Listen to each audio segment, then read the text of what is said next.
म खासमा म यहाँ बोल्नु चाहिँ म खासमा मेरो अधिकार थिएन होला, तर एउटा म यो आर्थिकको कुरा आउँदाखेरि चाहिँ म पनि पार्ट अफ त्यसको पार्सियली म पनि एउटा भागीदार भएकोले गर्दा चाहिँ मलाई बोल्न कर लागेको छ।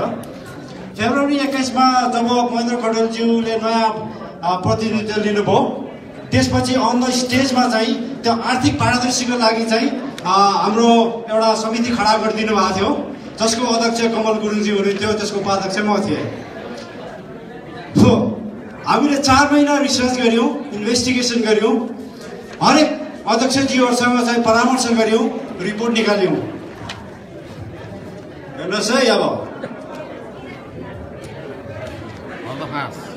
म एउटा लाटो मान्छे हो, म पेसाले लाउरे थिएँ, तर मान्छेको एउटा भनाइ छैन लाउरे लाटो हुन्छ भन्छ, तर यो बाटो बाटो कुरा नगरौँ। तपाईँको जे प्रश्न छ त्यो गर्नुहोस्। तपाईँ कति बाटो हुनुहुन्छ भन्ने कुरा अडियन्सले थाहा छ होइन? Okay okay, I respect. अब तपाईँ पनि नबोल्नुहोस् है।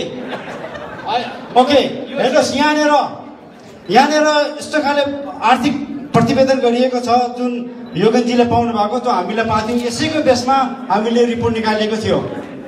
यसमा 2 वर्ष अवधिमा 1,01,021 पाउन्ड खर्च भएको छ एनआरएन गाउँ संस्थाबाट है। म एउटा लाटोको हिसाबले त्यत्रो पैसा कहाँ गयो त भनेर त म खोजिहाल्छु नि, सबैले खोजिन्छ नि। तर यसको ब्रेकडाउन यहाँ बाहेक कसै महानुभावहरूले दिनु सक्नु भएन। हामीले 3 लास्ट मिटिङ चाहिँ जहिले पनि के अरे हाम्रो योगेनजीले भन्नुहुन्थ्यो उहाँको अर्कै कथा, हाम्रो महेन्द्रजीको अर्कै कथा, कुल आचार्यजीको अर्कै कथा। त्यो भएर फाइनल्ली हामीले के गर्यौँ भने 3 जनालाई एउटै टेबलमा ल्याएर फाइनलाइज गरौँ भनेर चाहिँ हामीले डेट फिक्स गऱ्यौँ। अनि 2 दिनमा महेन्द्रज्यू र हाम्रो के अरे कुल आचार्यज्यू चाहिँ उहाँहरूको आफ्नो पर्सनल कमिटमेन्टले गर्दा आउनु भ्याउनु भएन। त्यसले के इन्डिकेसन गर्छ भने तपाईँहरू विधानको कुरा गर्नुहुन्छ है, तपाईँहरू आफ्नो कानुनको कुरा गर्नुहुन्छ, अनि खोइ त त्यो कार्य समितिले गरेको एउटा हामी निर्णय गरेको हामीले एउटा अधिकार दिएको थियो। हामीले जब पब्लिकमा हामीले रिपोर्ट दिइसकेपछि, कार्य समितिले रिपोर्ट दिइसकेपछि त्यसको एक्सन गर्नु भएन नि। अनि अहिले आएर यस हामी कोही पनि झगडा गर्नु मान्दैनौँ।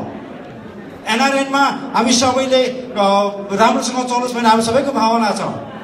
तपाईँहरू आफ्नो आफ्नो जस्टिफिकेसन दिएर तपाईँहरू क्लियर हुन जानु चाहन्छ भने हामीले किन त्यो समयमा चाहिँ निर्वाचित गराउनु भयो त कि यसको इन्भेस्टिगेसनका लागि?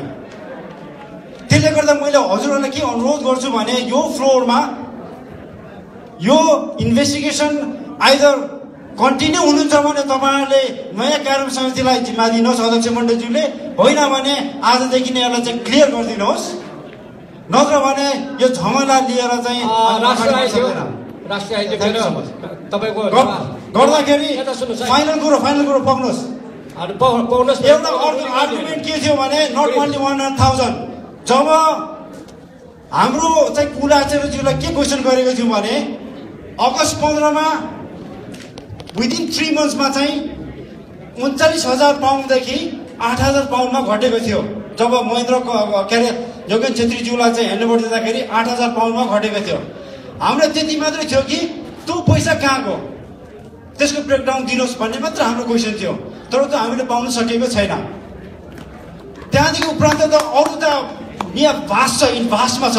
तपाईँको च्यारिटी पार्टी गर्नु भएको छ, 4,000 पैसा खर्चको देखाउनु भएको छ। च्यारिटी पार्टीमा कहीँ खर्च हुन्छ? च्यारिटी पार्टी त इज इन्कम हो नि, होइन? त्यस्तै गरेर यहाँ चाहिँ 100,000 पाउन्ड खर्च भएको छ। नेपालमा 16,000 पाउन्ड दिनुभएको छ, त्यो हामीले सोधेको कहाँ हो? त्यसको ब्रेकडाउन छैन।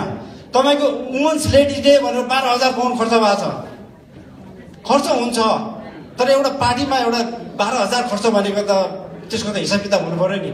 गर्दाखेरि मेरो क्वेसन चाहिँ त्यति छ तपाईँहरूलाई। Thank you so much.